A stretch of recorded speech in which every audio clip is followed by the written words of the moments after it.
Agree अड्डा 24/7 YouTube channel में speech डेटो का स्वागत है। कल अपने निमेटोलॉजी कंप्लीट हो गई थी। आज अपने नए सब्जेक्ट की शुरुआत करेंगे, वो है अपना एंटोमोलॉजी यानी कीट विज्ञान। आज अपने कीट विज्ञान मतलब कीट के आकार की एनमोर्फी क्या होती है, रिप्रोडक्शन इसके अंदर किस प्रकार का होता है, वो चीजें आज सारी अपने बेसिक जितनी भी जानकारी है ना कीट की, वो आज अपने इस क्लास में पढ़ेंगे। उसके बाद अपने जो कीटों क्रॉप्स के अंदर जो कीटों से होने वाले हानियां हैं, कौन कौन सी फसल में कौन कौन से कीट से नुकसान होता है, वो अपने कल क्लास में शुरू करेंगे। आज अपने कीटों की जितनी भी सामान्य जानकारी वो पढ़ेंगे। तो आज हेडिंग डालो कीट विज्ञान एंटोमोलॉजी।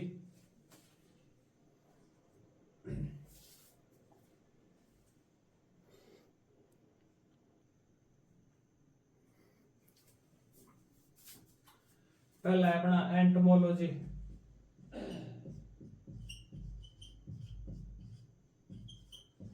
एंटोमोलॉजी शब्द है, ये ग्रीक भाषा से शब्द से लिया गया है। कौन सी भाषा से लिया गया है? ग्रीक भाषा से। मैंने आपको बताया था भी जिस वर्ड के लास्ट में लॉजी शब्द आए वो ग्रीक भाषा का होगा, और जिसके लास्ट में कल्चर आए वो लैटिन भाषा का होगा। तो अपना एंटोमोलॉजी शब्द है ग्रीक भाषा से लिया गया है। ये दो शब्दों से मिलकर बना है। पहला है एंटोमोन,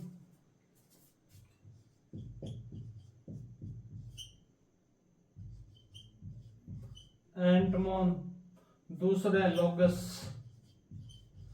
एंटोमोन का अर्थ होता है कीट, लोगस का अर्थ अपने सभी को पता है क्या है? अध्ययन, यानी कीटों का अध्ययन करना। एंटोमोलॉजी का मतलब क्या होता है? ग्रीक भाषा का शब्द है जिसका अर्थ है कीटों का अध्ययन करना। एंटोमोन और लोगस दो शब्दों से मिलकर बना है, जिसका एंटोमोन का अर्थ है कीट और लोगस का अर्थ क्या है? अध्ययन करना, यानी कीट विज्ञान का अध्ययन। इसके बाद जब अपने बात कर लें भी कीट है, उसका शरीर है वो 3 खंडों से मिलकर बना हुआ होता है। पहला तो हो जाएगा सिर, जिसके अंदर 6 खंड होते हैं। दूसरा हो जाएगा उदर वक्ष। तीसरा हो जाएगा उदर। वक्ष के अंदर 3 भाग होते हैं, उदर के अंदर 8 से 11 भाग होते हैं, खंड होते हैं, सॉरी। इसके बाद अपने पढ़ेंगे भी सिर के अंदर क्या क्या चीज होती है, मध्य वक्ष के अंदर क्या, वक्ष के अंदर क्या होती है, और उदर के अंदर क्या होती है। तो पहले आप ये नोट कर लो, एंटोमोलॉजी शब्द है वो ग्रीक भाषा से मिलकर बना है, जो दो शब्दों से मिलकर बना है, एंटोमोन और लोगस।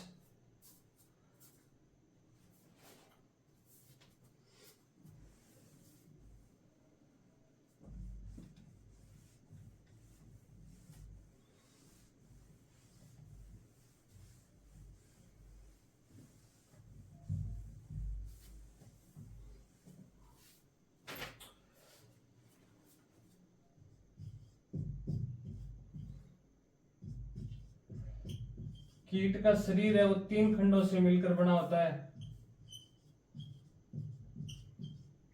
कीटों का शरीर है वो कितने खंड से मिलकर बना होता है? 3। पहला खंड होता है इसके अंदर सिर, दूसरा होता है वक्ष, और तीसरा उदर। सिर, वक्ष और उदर। सिर है उसके अंदर 6 खंड होते हैं, वक्ष के अंदर 3 खंड होंगे, और उदर के अंदर 8 से 11 खंड होते हैं। किसी में 8 खंड होंगे, किसी में 9, किसी में 11, सॉरी 6 से 11 होते हैं। 6 से 11 खंड होते हैं। अपने बात करें इसको डायग्राम के माध्यम से समझेंगे।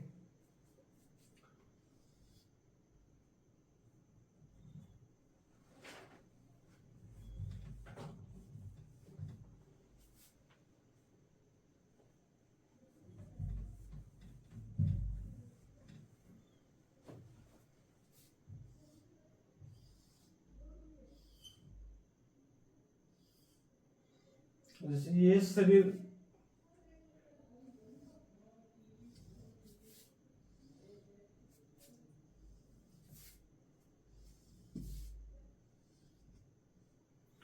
ये क्या है कि कीट का सिर होता है, इसको अपने क्या बोलते हैं? सिर होते हैं। इस पर क्या होती है? एक जोड़ी एंटीना होती है।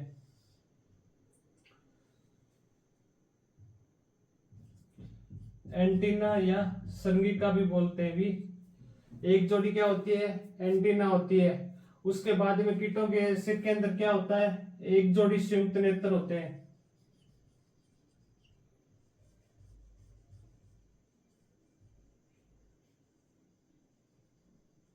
एक जोड़ी क्या होते हैं, एक जोड़ी तो एंटीना होती है और एक जोड़ी इसके अंदर संयुक्त नेत्र होते हैं, संयुक्त नेत्र। और कीटों के अंदर के 1 से 3 संख्या में सरल नेत्र होते हैं। वो किसी में 1 भी हो सकते हैं, किसी में 2 भी हो सकते हैं और किसी में 3 भी हो सकते हैं। 1 से 3 क्या होते हैं, 1 से 3 सरल नेत्र होते हैं। ये कीटों का सिर होता है। सिर है वो कितने खंडों से मिलकर बना होता है, 6 खंडों से मिलकर बना होता है। उसके अंदर एक जोड़ी तो एंटीना होगी, एक जोड़ी संयुक्त नेत्र होगा और 1 से 3 की संख्या में क्या होगा, सरल नेत्र हो गए। इसके बाद में अपने एंटीना की बात कर ले। ये जो एंटीना है ना, इसके अंदर 3 खंड होते हैं। एंटीना के भी 3 खंड होते हैं। उसमें 3 खंडों की बात करें अपना, पहला हो जाएगा स्केप, दूसरा खंड हो जाएगा पेडिसील, तीसरा खंड है इसको बोलते हैं अपने फ्लेजिलम। फ्लेजिलम जो ये दूसरा खंड होता है ना एंटीना का, पेडिसल, इसके अंदर ना जॉन्स्टन नामक एक अंग पाया जाता है। जॉन्स्टन नामक अंग पाया जाता है जो किस काम आता है, जो सुनने के काम आता है। ये एग्जाम में बहुत बारी पूछा गया है भी जॉन्स्टन अंग है वो कहां पर पाया जाता है, तो ये एंटीना यानी श्रृंगिका के अंदर पाया जाता है। एंटीना को हिंदी में क्या बोलते हैं, श्रृंगिका। श्रृंगिका ये संवेदनशील अंग होता है कीटों के अंदर। जो कीटों के एंटीना है श्रृंगिका होती है, संवेदनशील अंग होता है। जो इसके 3 भाग होते हैं, पहला भाग को स्केप, दूसरे को पेडिसल और तीसरे को फ्लेजिलम बोलते हैं। ये जो मध्यम भाग है ना पेडिसल, इसके अंदर जॉन्स्टन नामक एक अंग पाया जाता है। ये बहुत बार एग्जाम में पूछा गया है। इसके बाद अपने बात करें भी, ये वाला तो सिर हो गया, ये जो भाग है ना इतना, इसको बोलते हैं वक्ष। वक्ष के अंदर मैंने बताया भी 3 खंड होते हैं।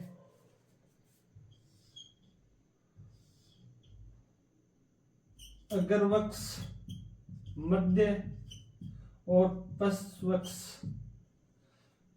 वक्ष के कितने भाग होते हैं, 3 खंड होते हैं वक्ष के, अग्रवक्ष, मध्य और पक्ष। अपनी बात करें भी इन अग्र, मध्य और पक्ष तीनों में एक एक जोड़ी टांगे होती है। तीनों में क्या होती है, एक जोड़ी टांगे होती है, एक एक जोड़ी, एक एक जोड़ी टांगे होती है। अगर मध्य वक्ष है ना, इसमें तीनों में भी एक एक जोड़ी टांगे होगी। और जो मध्य और पश्च भाग है ना, इसके अंदर एक एक ही जोड़ी पंख पाए जाते हैं। मध्य और पश्च भाग है ना, इन दोनों के अंदर एक एक ही जोड़ी पंख होते हैं। अगर वक्ष होता है ना, उसके अंदर पंख नहीं होते। जो मध्य है वह पश्च है ना, ये दोनों के अंदर एक एक जोड़ी पंख होते हैं। इसके बाद अपने बात करें जो लास्ट का उदर है, ये उदर के अंदर कितने खंड हो सकते हैं, 6 से लेकर 11 खंड हो सकते हैं। इसके अंदर उदर में कितने खंड हो सकते हैं, 6 से 11 खंड हो सकते हैं। ये जो पीछे वाला भाग होता है इसे अपने गुद्दा या जनन भाग बोलते हैं। इसके अंदर जो 8वां खंड होता है ना, 8वां खंड, उसके अंदर नर जनन छिद्र होता है। अपने को पूछ ले भी एग्जामिनर, उदर के कौन से खंड में नर जनन छिद्र होता है, तो 8वें खंड में ना नर जनन छिद्र होता है। कीटों के 8वें खंड में क्या होता है, नर जनन छिद्र होता है। और जो मादा जनन छिद्र होता है, मादा में जो जनन छिद्र होते हैं वो 8वें व 9वें दोनों खंड में होते हैं। नर में जो जनन छिद्र होगा वो 8वें खंड में होगा। नर के अंदर केवल एक ही जनन छिद्र होता है, लेकिन मादा के अंदर क्या है, 2 जनन छिद्र होते हैं। हारनाल अलग अलग आकृति खुलती है और गुद्दा का अलग होता है। तो मादा के अंदर जो जनन छिद्र होते हैं वो 8वें और 9वें खंड के अंदर होते हैं। इसके बाद अपने कीटों में बात करें तो कीटों के लास्ट में ना एक सीधी या तीखे नुमा संरचना पाई जाती है, इसे अपने बोलते हैं एंड्रोपक। एंड्रोपक ये केवल मादा में होती है, केवल मादा में होती है, जिसका कार्य क्या होता है, अंडे देना। एंड्रोपक केवल मादा में होती है, जिसका कार्य क्या होता है, अंडे देना। तो इससे अपने नर्म कीट और मादा कीट में अंतर भी किसके माध्यम से पता चलेगा। एक तो अपने को पता चलेगा अभी नर के अंदर केवल एक ही छिद्र होता है और मादा के अंदर क्या होते हैं, 2 छिद्र होते हैं। एक अपने को पता चलेगा अभी मादा के अंदर क्या होता है, एंड्रोपक होता है, और नर में क्या होता है, एंड्रोपक नहीं होता है। तो इसके माध्यम से क्या है कि अपने कीटों के अंदर पता चला सकते हैं कौन सा नर है कौन सा मादा है। इसके बाद अपने बात करें भी कीटों का जो इनकी बाहर एक पतली झिल्ली होती है, बाहरी आवरण बोलते हैं। इसके बाहरी आवरण को अपने बोलते हैं क्यूटिकल।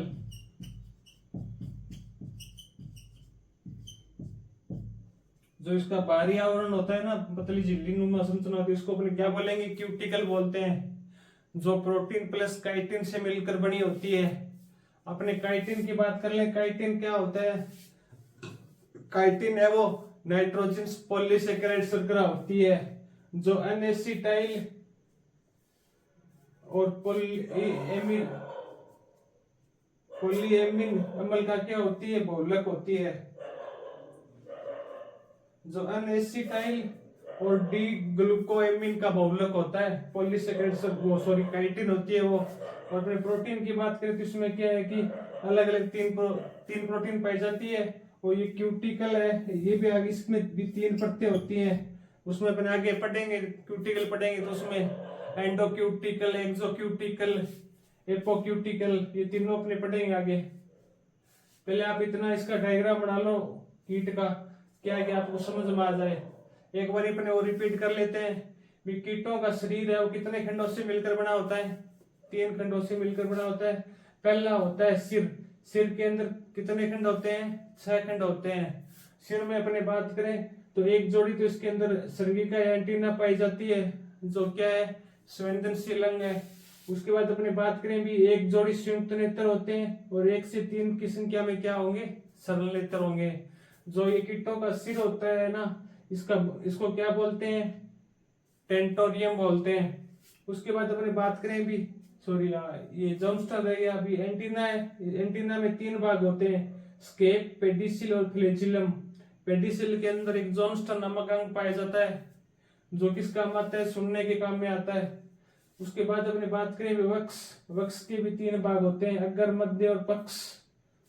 और अग्र, मध्य और पक्ष में एक एक जोड़ी क्या पाई जाती है, टांगे पाई जाती है।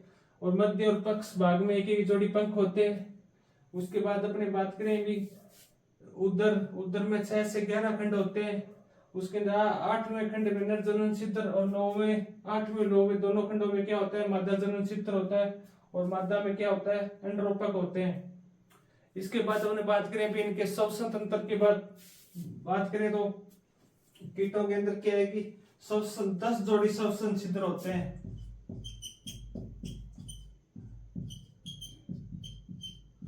10 जोड़ी क्या होते हैं, श्वसन छिद्र होते हैं। जो 10 जोड़ी श्वसन छिद्र है कौन से भाग में स्थित होते हैं, तो एक जोड़ी तो मध्य भाग में होगा, एक जोड़ी पश्च भाग में होगा, बाकी 1 से लेकर 8 तक कंटिन्यूस उदर के अंदर होंगे। 1 से लेकर 8 तक कितने कहां तक होंगे, उदर के अंदर 1 से 8 तक होंगे। टोटल कितने होंगे, 10 जोड़ी श्वसन छिद्र होंगे। एक तो अगर मध्य में होगा, एक पक्ष में हो गया, 2 तो यहाँ पर हो गए, 8 उधर के अंदर होंगे, 1 से लेकर 8 तक कंटिन्यू। इसके बाद हम कीटों में बात करें तो कीटों में क्या कि ऐसी नलिकानुमा संरचना पाई जाती है, ऐसे, जिसको अपने क्या बोलते हैं, ट्रेकिया। ट्रेकिया, या इनको हिंदी में बोले तो क्या बोलेंगे, श्वसन नलिका। श्वसन नलिका, ये छोटी नलिका, वो पतली नलिकानुमा संरचना होती है, जिसको अपने क्या बोलते हैं, श्वसन नलिका या ट्रेकिया। जिससे ट्रेकिया श्वसन का क्या काम होता है, कीटिन से श्वसन लेने, वो सांस लेने का काम करते हैं। किससे? ट्रेकिया श्वसन नलिका से। 10 जोड़ी श्वसन छिद्र होंगे कीटों के अंदर। ये एक बार आप डायग्राम बना लो, फिर अपने इसकी कीटों की आगे विशेषता पढ़ेंगे।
डायग्राम बना लिया क्या सभी ने?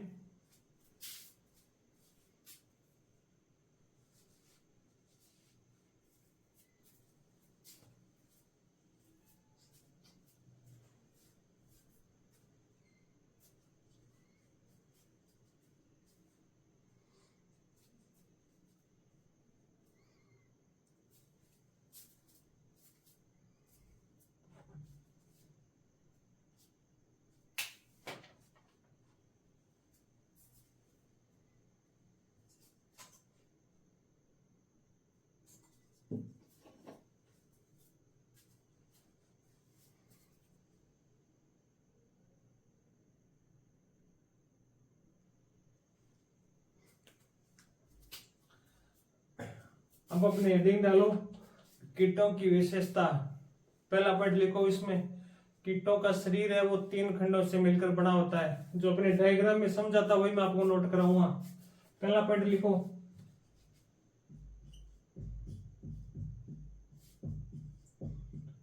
कीटों का शरीर है 3 खंड से मिलकर बना होता है।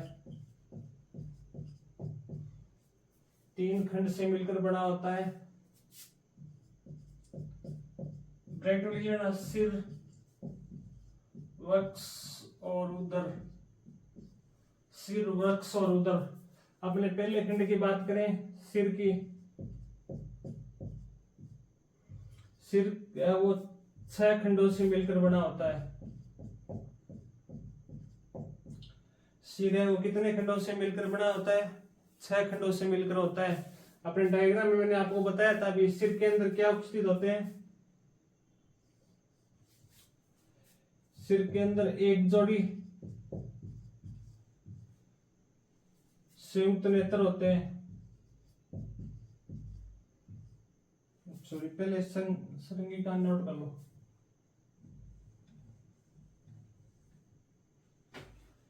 एक जोड़ी क्या होगा? संयुक्त नेत्र होंगे। और 1 से 3 की संख्या में क्या होंगे? सरल नेत्र। कीटों के सिर में हमने पढ़ा था अभी, एक जोड़ी तो संयुक्त नेत्र होते हैं और 1 से 3 की संख्या में क्या होते हैं? सरल नेत्र होते हैं। फिर अपने उसके बाद पढ़ा था अभी, कीटों के अंदर एक जोड़ी श्रृंगिका या एंटीना पाई जाती है। एक जोड़ी संवेदनशील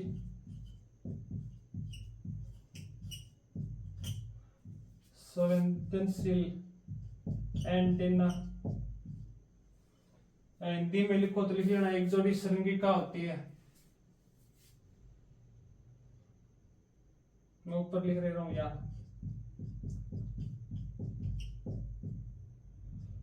एक जोड़ी क्या होती है? एंटीना या श्रृंगिका। हिंदी में अपने श्रृंगिका बोल देते हैं और इंग्लिश में अपने क्या बोल देंगे? एंटीना। ये एंटीना होती है, ये 3 खंडों से मिलकर बनी होती है। कीटों में जो एंटीना है ना, ये 3 खंडों से मिलकर बनी होती है। इसमें अपने पहले खंड की बात करें, पहला खंड हो जाएगा स्केप, दूसरा हो जाएगा पेडिसिल, पेडिसिल, तीसरा हो जाएगा फ्लेजिलम,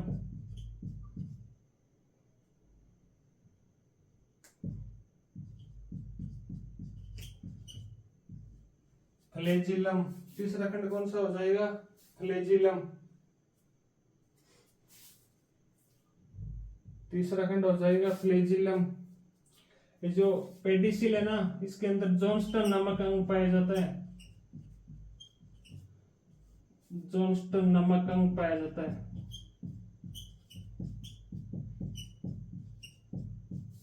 किसमें पाया जाता है जॉन्स्टन नामक अंग, पेडिसिल। यानी इसके 3 भाग होते हैं, फर्स्ट भाग, सेकंड भाग और थर्ड भाग। मैंने आपको डायग्राम बनाया था एंटीना का, उसमें आपको समझाया था भी। एंटीना है जैसे ये एंटीना है, जैसे पहला, दूसरा, तीसरा, स्केप, मैंडिबल, पेडिसिल और फ्लेजिलम 3 भाग होते हैं। डायग्राम में आपको नोट करवाया था। जॉन्स्टन नामक अंग होता है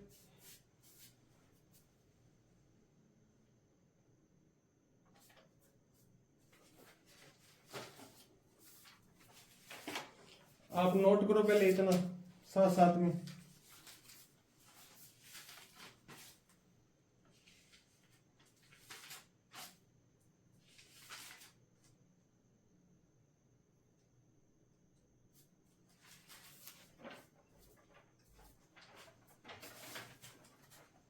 ये जॉन्स्टन नाम अंग, इसका कार्य क्या होता है, सुनने के काम में आता है।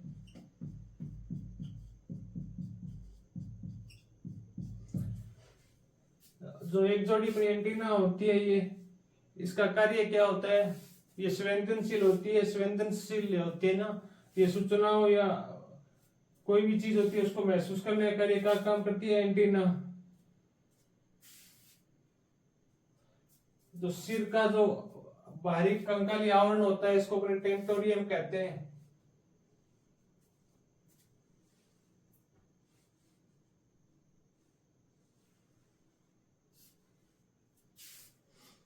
लिख लो, सिर का अंत कंकाल,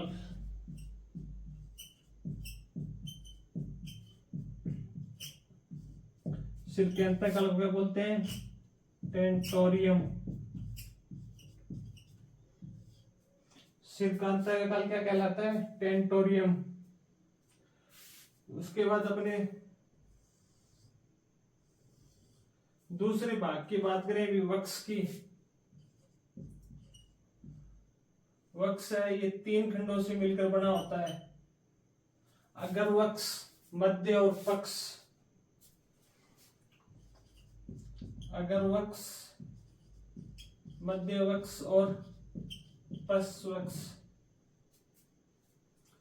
वक्ष है वो 3 खंडों से मिलकर बना होता है। मैंने बताया था आपको 3 खंड होते हैं इसके अंदर, अगर और मध्य, पक्ष। अगर, मध्य और पक्ष तीनों में क्या पाई जाती है, एक एक जोड़ी टांगे पाई जाती है।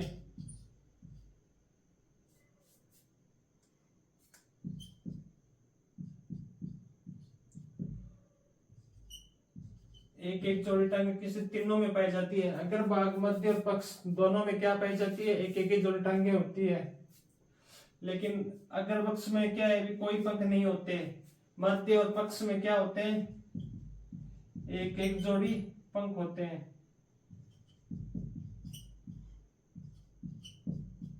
एक जोड़ी मध्य में होंगे और एक जोड़ी पक्ष में होंगे।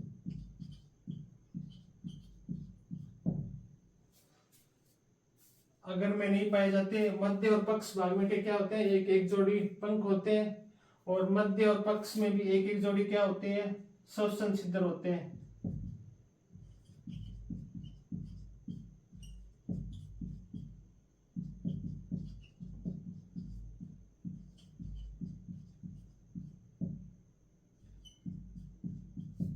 इधर नहीं होते।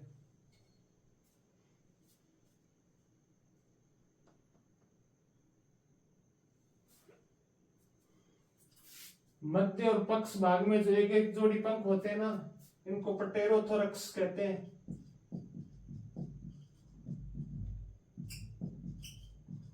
पटेरोथोरैक्स। मध्य और पक्ष भाग में जो एक एक जोड़ी पंख होते हैं उनको क्या बोलते हैं? पटेरोथोरैक्स।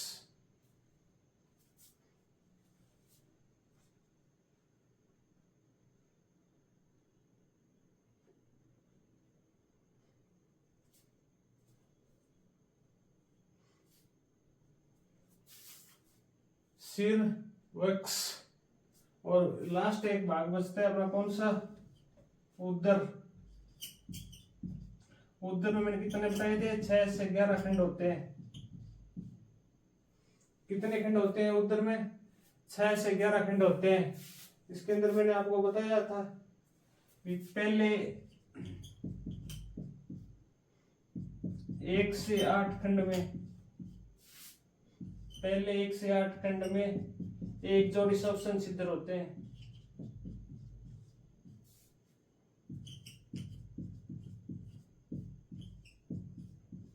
एक एक जोड़ी क्या होते हैं? स्वसन छिद्र होते हैं।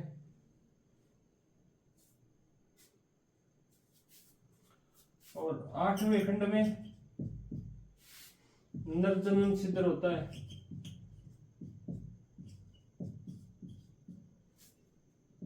एक जोड़ी,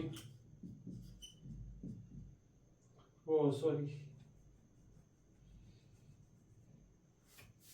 और मादा में 8 हुए, 9वें खंड में जनन छिद्र होते हैं। इसमें 2 छिद्र होंगे मादा में, और नर में 1 छिद्र होता है, जनन छिद्र है।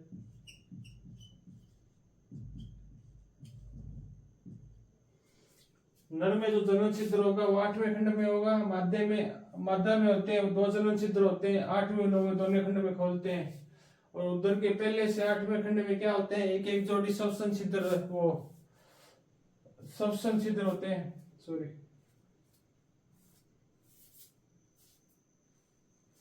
स्वसन छिद्र होते हैं। इनको इंग्लिश में स्पाइराइकल बोलते हैं, स्पाइराइकल।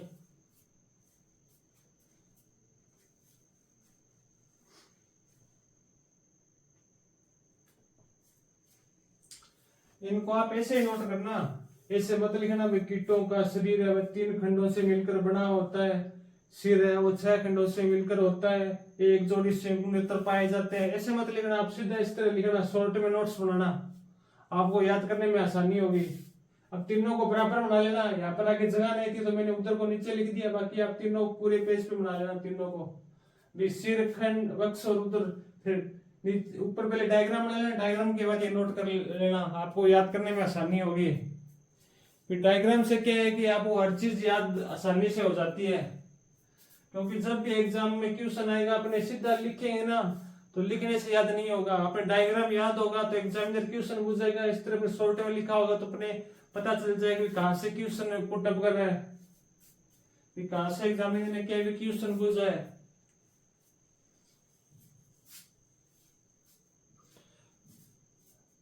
और एक चीज मेरे हमेशा याद रखना, आप जो भी मैं यहाँ पे पढ़ा रहे हैं, जैसे आपको आज कीटों का पढ़ाया, आप कम से कम इसको 3 से 4 बार लगातार 3-4 दिन रिवीजन करते रहना, तब आपकी क्या ये आसानी से याद हो जाएगा। आपने नोट्स बना लिया फिर 1 महीने रिवीजन नहीं किया तो रिवीजन नहीं करना, आपका एकदम स्पाया हो जाएगा। फिर नोट्स बनाने का, पढ़ने का, वीडियो देखने का कोई फायदा नहीं है वो क्लास लगाने का।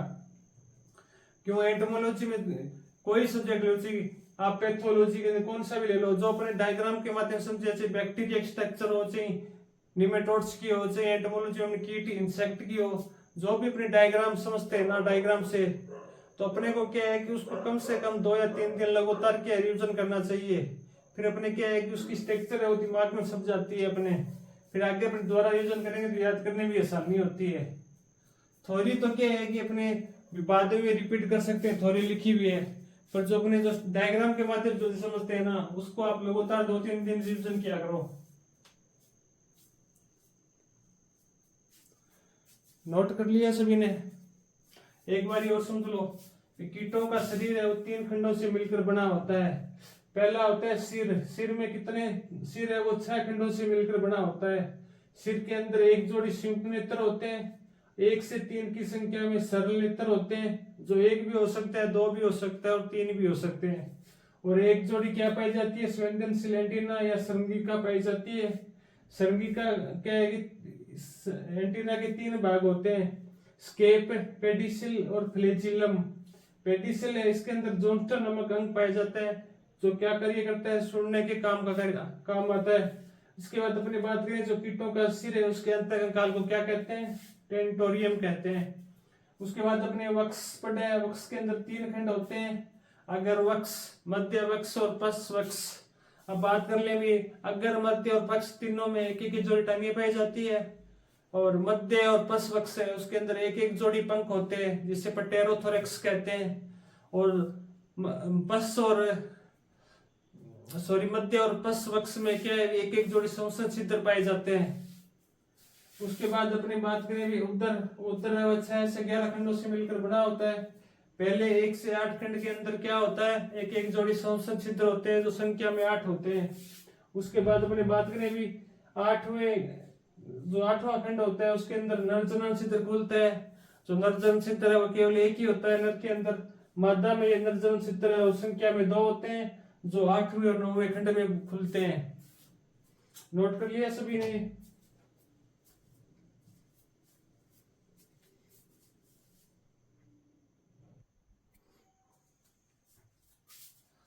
अपने कीटों का लास्ट भाग था वो उधर पढ़ रहे थे। उधर मैंने बताया था अभी 6 से 11 खंडों से मिलकर बना हुआ है। इसके अंदर एक दो और लाइन रही है वो नोट कर लो। उधर के अंदर अपने पढ़ लिया था अभी, मादा में 2 छिद्र होते हैं, 8वें और 9वें खंड में मिलते हैं। इसके बाद में एक चीज नोट और करो, उधर में क्या होता है, अंडरोपक होता है। उधर में अंडरोपक होता है वो केवल मादा में होता है, केवल मादा कीट में। उधर के लास्ट में क्या होता है, मैंने आपको बताया था अंडरोपक होता है जिसका कार्य क्या होता है, अंडे देना। मादा कीट में होता है, कार्य होता है अंडे देना। ब्रैकेट में लिख लेना। पर ये कई कीटों में क्या भी डंका की काम करी है, जैसे मधुमक्खी है। मधुमक्खी में जो श्रमिक मधुमक्खी होते हैं ना, सैनिक कीट है, उसके अंदर जो अंडरोपक होता है ना, मधुमक्खी वो कीट मारती है वो अंडरोपक ही होता है। हमेशा ध्यान रखना भी मधुमक्खी है जो अपने को डंक मारती है ना, वो पिछले भाग से ही मारती है, वो क्या होता है, अंडरोपक ही होता है। उसके बाद अपने बात करें उधर में अपने क्या पढ़े, 10 जोड़ी श्वसन छिद्र होते हैं।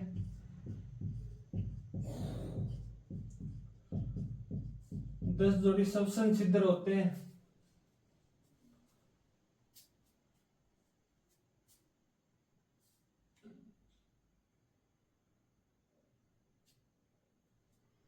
और कीट श्वसन क्रिया किसके माध्यम से करते हैं, कीटों में श्वसन क्रिया है वो श्वसन नलिका या ट्रेकिया के माध्यम से होती है। ट्रेकिया या श्वसन नलिका। ट्रेकिया एग्जाम में पूछ सकते हैं, श्वसन नलिका तो अपने को पता है, श्वसन क्रिया श्वसन नलिका है, पर ट्रेकिया एग्जाम में दे सकता है ऑप्शन में। ये ट्रेकिया, ये 10 जोड़ी जो रंध्र होते हैं वो शरीर से बाहर खुलते हैं।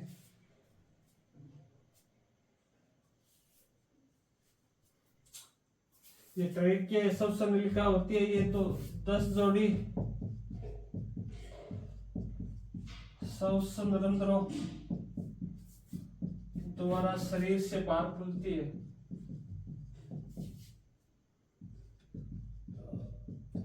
शरीर से बाहर खुलती है।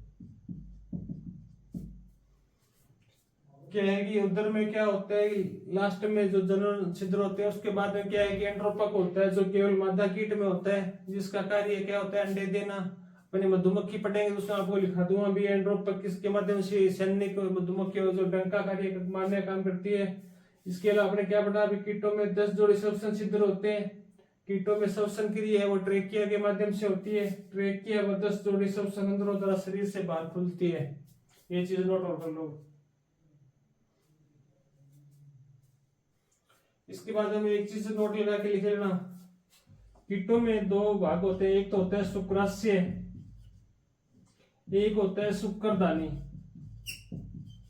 नोट लगा के लेना, शुक्राशय किसका भाग और शुक्रदानी किसका भाग आपको पता है। शुक्राशय का किस काम में आता है कीटों के अंदर? शुक्राशय ना इसमें क्या है कि नर के शुक्राणुओं का भंडार होता है, नर कीट में शुक्राणुओं का भंडारण।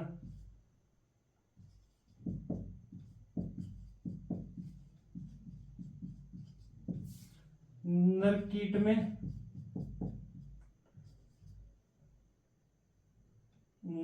में शुक्राणुओं का भंडार किस में होता है? शुक्राशय में। और शुक्रदानी ये मादा कीट का भाग होता है, यानी मादा में शुक्राणुओं का भंडार किस में होता है? शुक्रदानी में। मादा में शुक्राणुओं का भंडारण।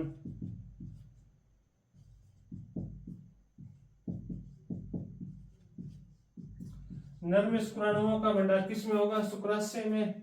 और मादा कीट में शुक्राणुओं का भंडार किस में होगा? शुक्रदानी में। शुक्रदानी ये मादा कीट का अंग है। एग्जामिनर पूछ सकते हैं कि शुक्रदानी नमन में से किसका भाग है? नर कीट का, मादा का?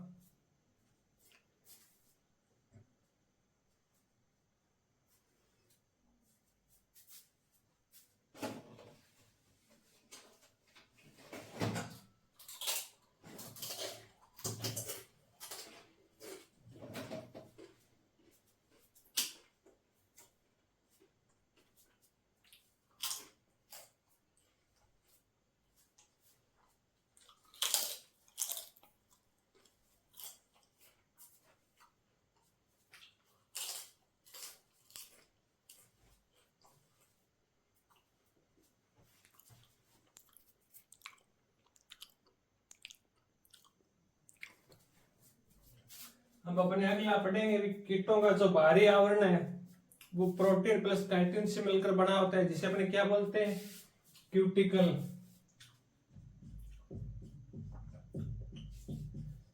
कीटों का बाहरी आवरण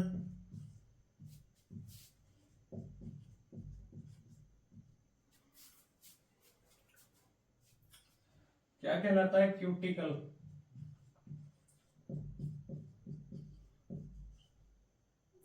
कीटों का बाहरी आवरण क्या कहलाता है? क्यूटिकल। जो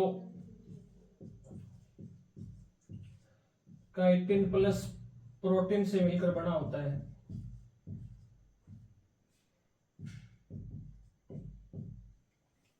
कीटों का बाहरी आवरण क्या कहलाता है? क्यूटिकल कहलाता है, जो काइटिन प्लस प्रोटीन से मिलकर बना होता है।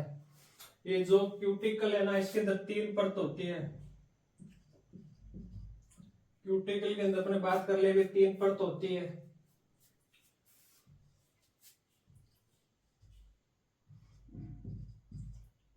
एपिक्यूटिकल,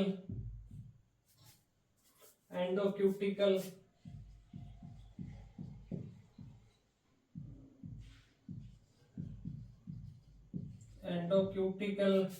और एक होती है एक्सोक्यूटिकल। एक होती है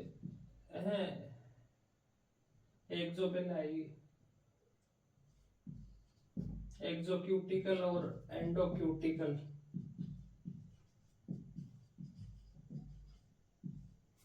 कीटों में जो क्यूटिकल होती है वो 3 परतों से मिलकर बनी होती है, एपिक्यूटिकल, एक्सोक्यूटिकल और एंडोक्यूटिकल। एपिक्यूटिकल होती है ना, इसमें काइटिन का अभाव होता है, काइटिन अनुपस्थित होती है शरीर में।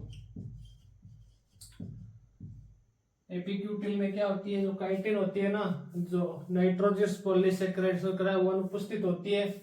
एक्सोक्यूटिकल, वेंट्रिक्यूटिकल इन दोनों में पाई जाती है।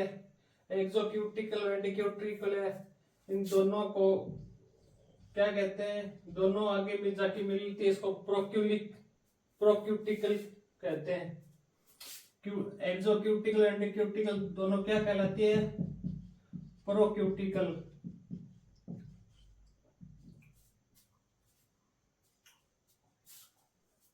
कीटों का बाहरी आवरण क्या कहलाता है? क्यूटिकल।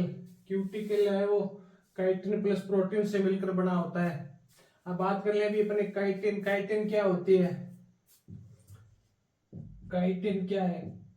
काइटिन है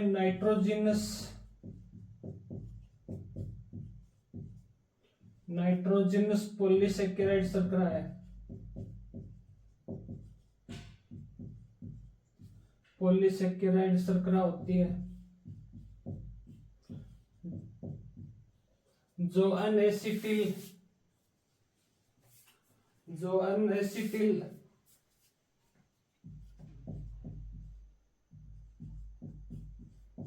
एसिटिल डी एमिनो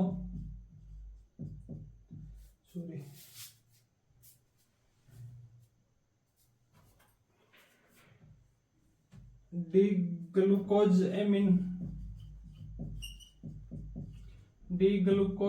एमिन का बहुलक होती है।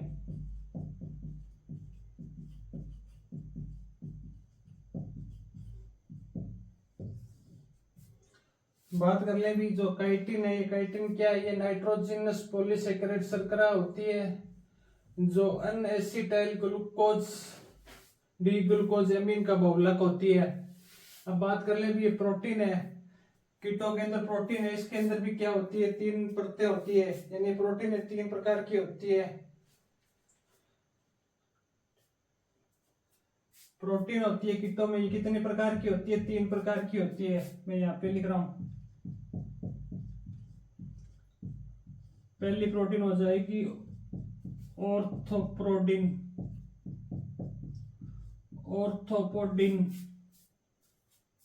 स्केलेरिन,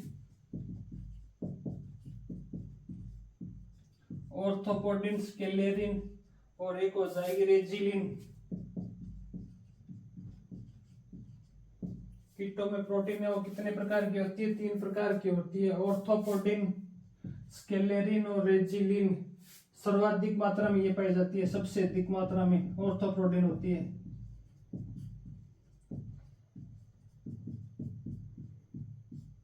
लगभग 45%। और सबसे लचीली बूझ ले तो सबसे लचीली होती है रेजिलिन प्रोटीन, ये सबसे लचीली होती है।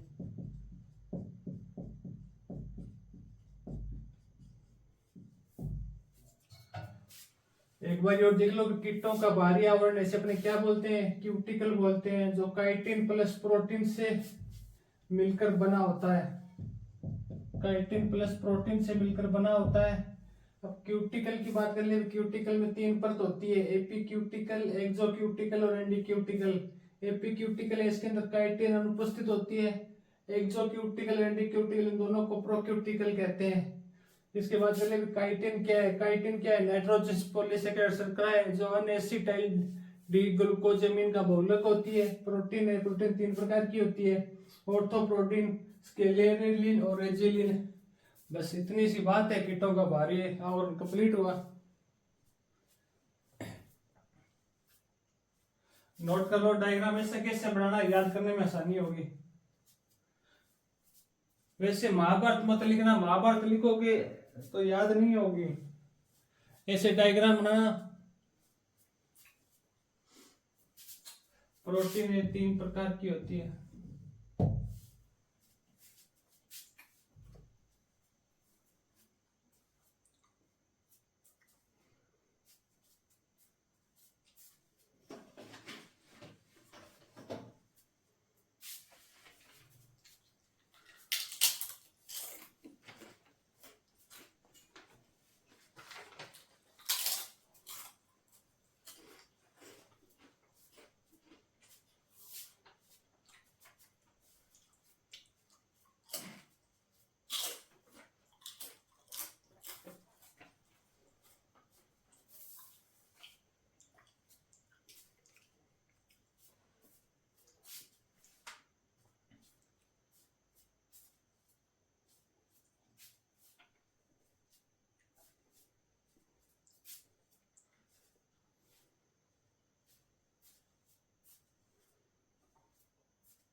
अब अपने अगली हेडिंग डालो, कीटों में परिसंचरण तंत्र, यानी परिसंचरण तंत्र।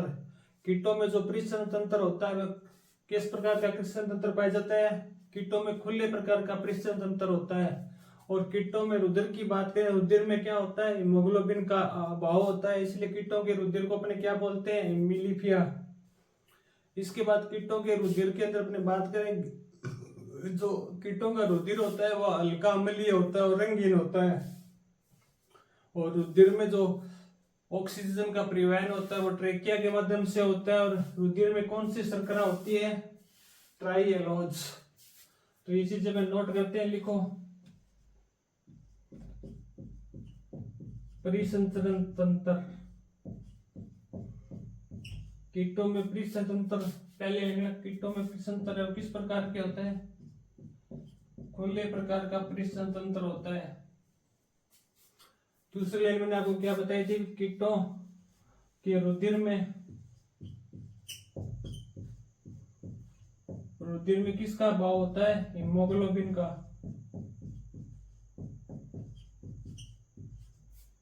हीमोग्लोबिन का भाव होता है।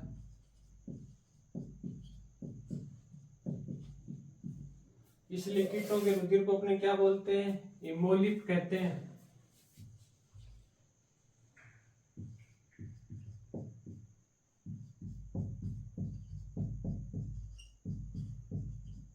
हीमोलिप कहते हैं। अब अपने कीटों के रुधिर की बात करें। कीटों का रुधिर है, उसका रंग कैसा होता है? रंगीन होता है। रंगीन हुआ, हल्का अम्लीय होता है। हल्का अम्लीय यानी पीएच मान की बात करें तो पीएच मान होते हैं 6.7, हल्का अम्लीय। और रुधिर में शर्करा की बात करें, शर्करा होती है ट्राइएलोज। ट्राइएलोज शर्करा होती है। और रुधिर में O2 यानी ऑक्सीजन का परिवहन है, किसके माध्यम से होता है? ट्रेकिया के माध्यम से होता है। ट्रेकिया यानी श्वसन नलिका के माध्यम से। ये लो कीटों में परिसंचरण। बस यहीं से क्वेश्चन पुटअप होते हैं। नोट कर लो कि कीटों में परिसंचरण किस प्रकार का होता है? खुले प्रकार का होता है। और कीटों के रुधिर में हीमोग्लोबिन का भाव होता है। इसलिए से कीटों के रुधिर को क्या कहते हैं? हीमोलिप कहते हैं। रुधिर रंग कैसा होता है? रंगीन होता है, हल्का अम्लीय।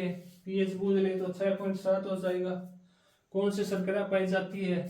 तो ट्राइएलोज शर्करा होती है। ऑक्सीजन का परिवहन है वो ट्रेकिया के माध्यम से होता है। ट्राइएलोज शर्करा।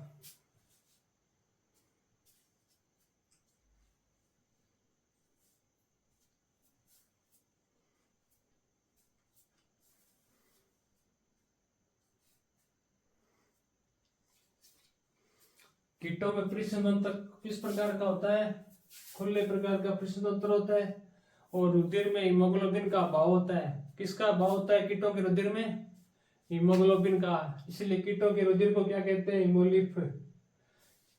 आपने कीटों को देखा होगा, कीटों को अपने जब मारते हैं ना तो आते तो कैसा रंग होता है? सभी कीटों का रंग एक जैसा नहीं होता, लाल नहीं होता है, किसी का कैसा। जिस प्रकार का वो भोजन करेंगे ना उसी प्रकार के कीटों का रुधिर होगा, क्योंकि उसमें हीमोग्लोबिन का भाव होता है। तो जैसे कीट है कोई लाल वस्तु, जैसे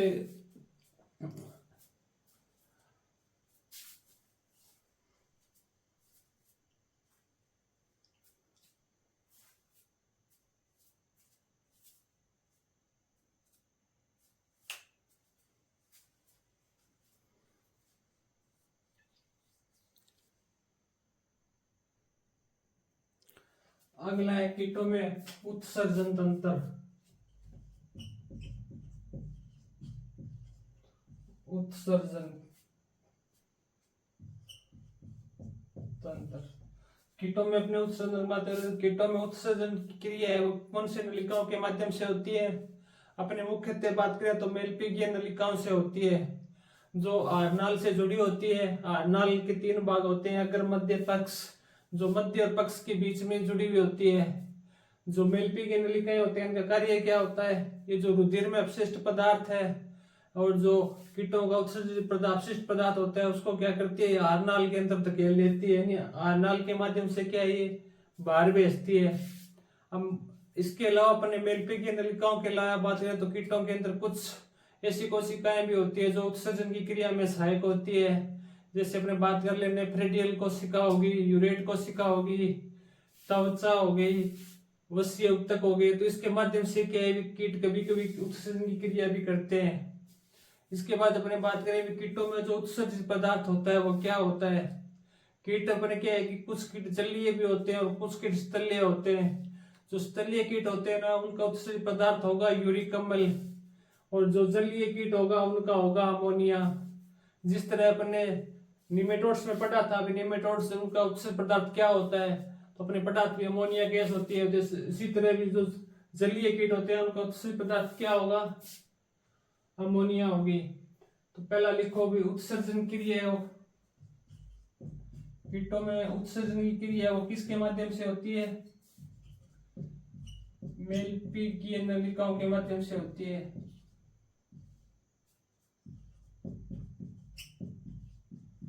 नलिकाओं के माध्यम से होती है। ये जो मेलपीगी नलिका है ना, ये कीटों के किसके साथ जुड़ी होती है, आहारनाल के मध्य और पक्ष भाग में जुड़ी होती है। जो कीटों में किसका काम करती है, रुधिर को साफ करने का काम भी करती है।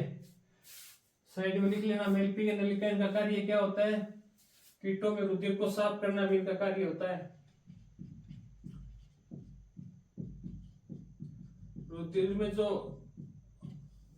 अपशिष्ट पदार्थ होती है उनको ये क्या साफ इकट्ठा कर आहारनाल के माध्यम से बाहर भेजती है। अपशिष्ट पदार्थ को तो बाहर भेजती है, पर जो रुधिर होता है उसमें अपशिष्ट पदार्थ को भी क्या है, ये बाहर भेजती है।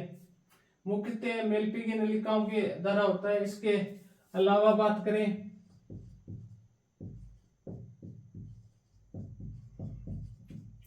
इसके अलावा उत्सर्जन की क्रिया है वो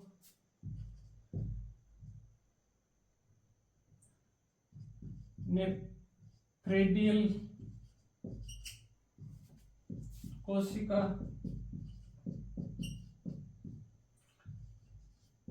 यूरेट कोशिका,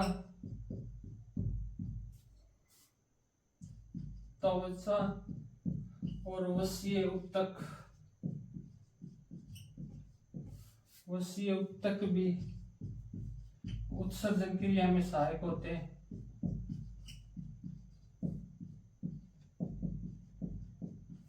उत्सर्जन क्रिया में सहायक होते हैं। कीटों में उत्सर्जित पदार्थ या अपशिष्ट पदार्थ की बात करें, अपशिष्ट पदार्थ या बात कर ले अपने उत्सर्जित पदार्थ, बात करें भी क्या होता है, तो स्थलीय कीट होते हैं ना,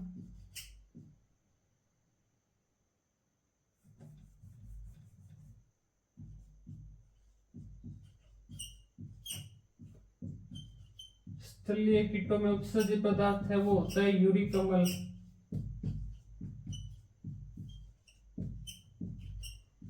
और बात कर ले जलीय कीटों में, जलीय कीटों में उत्सर्जित पदार्थ होता है अमोनिया।